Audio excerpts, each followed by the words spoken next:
Yeah, that's right. Good evening to you, Diane. Just a once-in-a-generation kind of windstorm that blew through the city of Missoula last night. We're actually here on the parade grounds at Fort Missoula, kind of in the middle part of the city. You can see behind Rachel and I, we are in front of some very, very large trees here at Fort Missoula.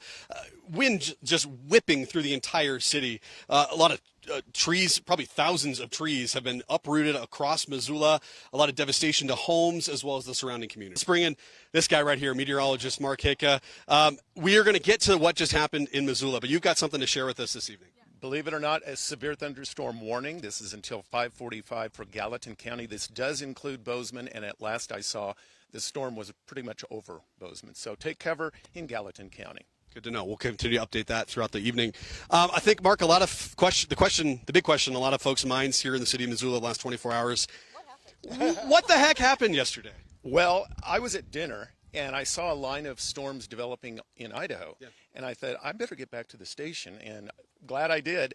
The line went into Montana, and one of the cells went over Lolo Peak, and that provided more instability, more lift, and it's very cold air in the upper part of the storm. And as it came into Missoula, where it was 93 degrees, just a microburst, and wind goes out in all directions at the surface. Now, in a microburst, a lot of times it's swirling, and people mistake it for a tornado. So, but obviously it can cause as much damage as a tornado and a hurricane. So it kind of felt like a tornado kind of blew through. And you, of course, are from Kansas. You've seen a tornado or two. Yeah, this was very Kansas-like.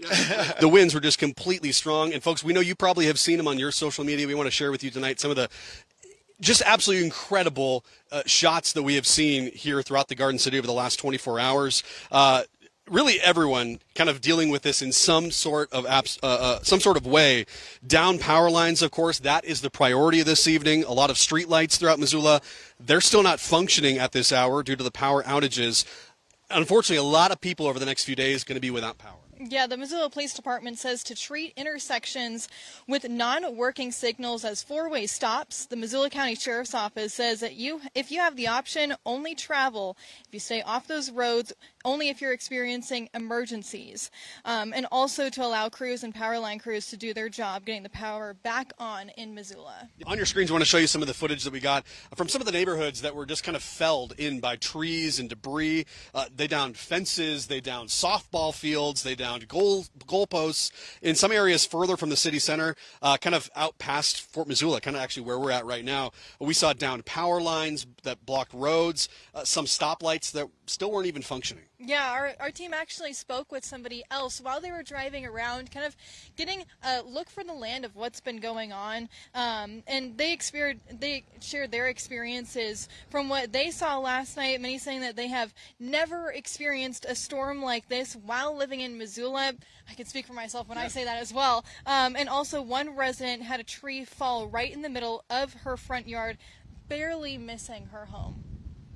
This tree fell straight across the road and miraculously didn't hit anything at all, just barely grazed the fence across the street. There was a car parked kind of under it, and that car got minor scratches on the back end, but we were able to cut the branches away from it, and they moved it. And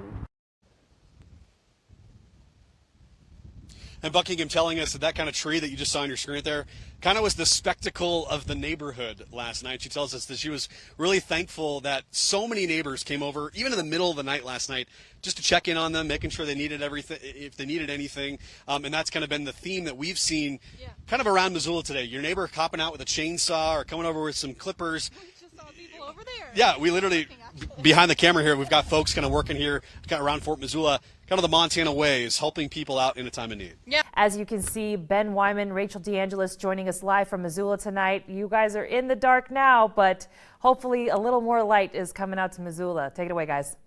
Right, Diane. Good evening to you. Good evening to everyone across the state here in Montana. Ben Wyman alongside Rachel DeAngelis. A once-in-a-generation kind of storm that the city of Missoula experienced in the last 24 hours or so. Throughout the entire day today, the sound that kind of echoed throughout the Missoula Valley was the sound of chainsaws. Unfortunately, thankfully at least, those chainsaws have quieted as darkness falls, but now generators are going throughout the city as a lot of people still without power tonight. We're talking thousands of people. We'll get into the numbers in just a minute here. But Rachel and I are on the corner of Queen and South, kind of in the middle part of the city of Missoula. Pretty hard to tell. It's gotten dark here. We've got a huge tree behind us that's taken down a power line. We actually have our news vehicle here lighting us up in the evening. But an incredible day today.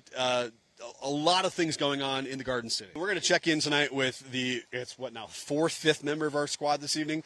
Elena Margot has been tracking this storm for us starting from yesterday, going throughout the day today. You've talked to some folks, Elena, as well. Where are you at tonight? What are you seeing? Ben, Rachel, good evening to you. I'm here on the corner of Curtis and River Road in Missoula, where right behind me a power line is covering the road, downed power, making for a very dark neighborhood right now. The only lights I can see in the distance or close by are the camera lights and a couple sets of headlights. Right now it is pitch black, very quiet, although we can hear one hum of a generator. Now, I want to talk a little bit about all of the community members we've seen walking around. Lots of neighbors. One group of neighbors actually said that they couldn't get their car out until about an hour ago, parked behind their house, but with so many downed trees and all of that debris, they finally got their car out to the road.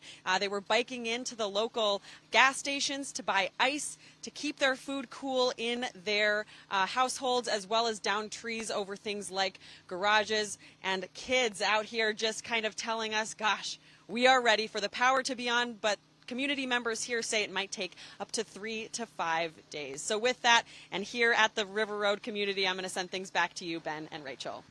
And we have to shout out tonight the city of Missoula, the Missoula County, the PIOs, the communications staffs. They've been on top of it the last 24 hours, providing us information to be able to share with you all, as well as directly going to you as well. You probably have seen some of those on your Facebook feed or your Twitter feed, social media feeds.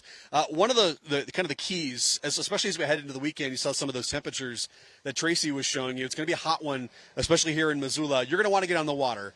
The critical thing for Missoulians to know, if you're coming to Missoula this weekend, please do not go on the water. It is a safety hazard. We've actually seen with our own eyes that power lines are inside the water right now, which of course makes it an incredibly dangerous situation. Yeah, so what happens when those power lines do go into the water is that water becomes energized, and you do not want to be in the water when that does happen. A recent report from FWP says the Clark Fork River is now closed from Milltown State Park, just east of Missoula, to Petty Creek Fishing Accessing Site. Just west of town, the Bitterroot River is closed from Looking Glass Fishing Accessing Site, and near Florence, the confluence with the Clark Fork River near Missoula. The river closure will stay in place until safety concerns have been resolved. Just a really, really critical thing this weekend. Folks, just stay out of the water until you're told that it is okay to hop into our rivers and streams. So if you woke up this morning bright and early, you looked outside and you're like, wow, I've got a lot of trees going on. I got a lot of limbs and bushes just scattered all over the place. We talked about the chainsaws earlier. They were going bright and early throughout the city today.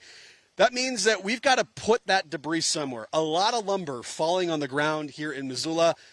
So the cool thing about what the city of Missoula County are doing is they're providing free dumping sites that you can bring those limbs, bring those big trunks, and dispose of them properly. Yeah, so a few of those places are and by the way, this is no cost, completely free. Yeah. Free. So Fort Missoula, the Garden City Compost, Larchmont Triangle, Playfair Park, McCormick Park, and Fort Missoula Ponds. And they're trying to do that, of course, so you don't fill up your garbage cans, don't fill up your yard waste containers. There's going to be a lot of movement towards those sites. We've actually been seeing pretty much every 10 cars here, as we've been watching, is carrying a trailer full of some sort of debris. It's a lot of debris coming through. Folks, by the way, if you don't have power tonight or you don't have power tomorrow and you're needing a place to get some help, the American Red Cross, they've set up a shelter probably for the next couple of days here in Missoula. It's going to be at the Election Center. It's going to be at 140 North Russell Street. That's the Election Center at 140 North Russell Street. They're going to provide you electricity, air conditioning, showers, a hot shower if you need a shower tonight. No medical resources are going to be there. It's closed right now, but it'll open up again tomorrow at 10 a.m. Responders are going to be there ready to help you